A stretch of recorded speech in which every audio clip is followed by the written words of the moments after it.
Évangile selon Jean, chapitre 7. Après cela, Jésus parcourait la Galilée, car il ne voulait point parcourir la Judée, parce que les Juifs cherchaient à le faire mourir.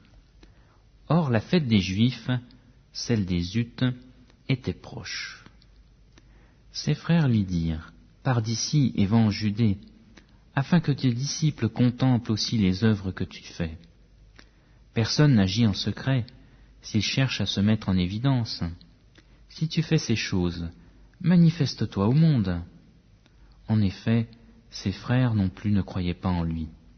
Jésus leur dit, « Le moment n'est pas encore venu pour moi, mais pour vous, le moment est toujours opportun. Le monde ne peut vous haïr, il a de la haine pour moi, parce que je rends de lui le témoignage que ses œuvres sont mauvaises. Montez-vous à la fête. Moi, je ne monte pas encore à cette fête, parce que le moment pour moi n'est pas encore accompli. » Après leur avoir dit cela, il resta en Galilée. Quand ses frères furent montés à la fête, alors il y monta aussi lui-même, non pas de façon manifeste, mais comme en secret. Les Juifs le cherchaient pendant la fête et disaient, « Où est-il » Et il y avait dans la foule beaucoup de murmures à son sujet.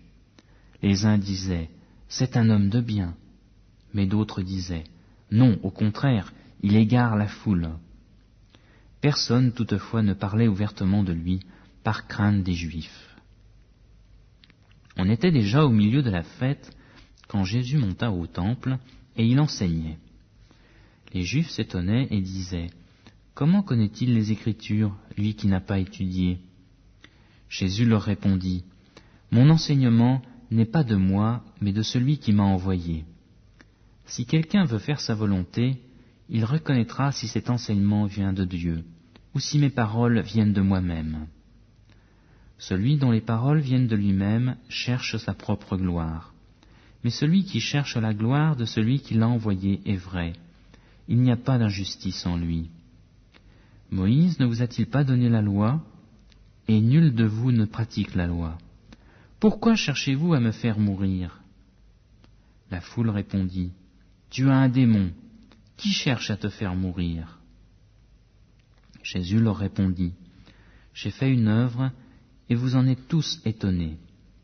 Moïse vous a donné la circoncision, non qu'elle vienne de Moïse, car elle vient des patriarches.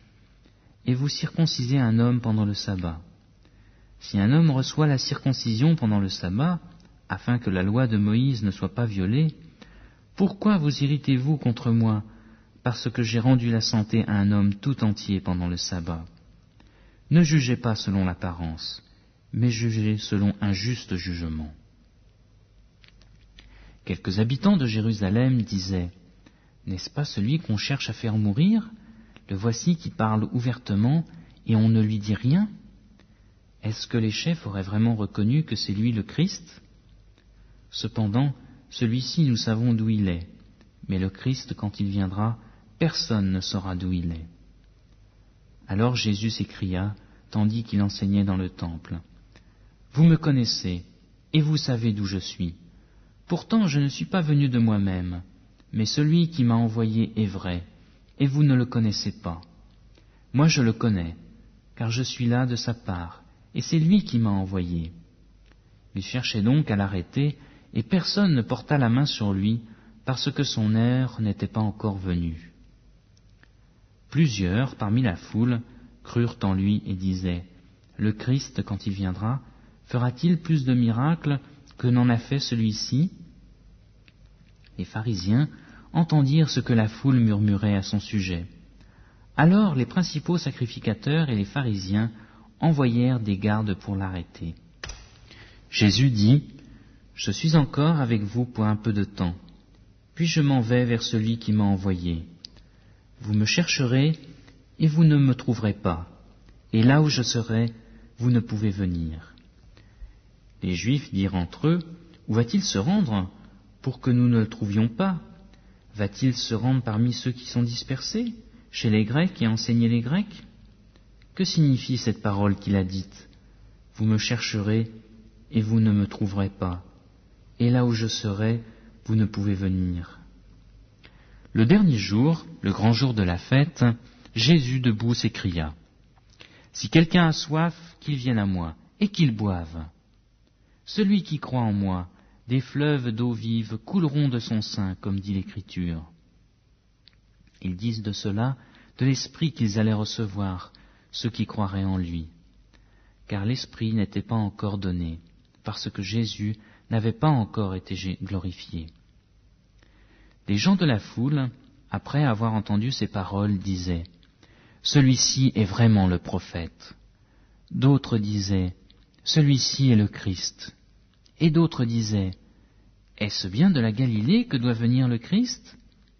L'Écriture ne dit-elle pas que c'est de la descendance de David et du village de Bethléem d'où était David que le Christ doit venir ? » Il y eut donc, à cause de lui, division parmi la foule.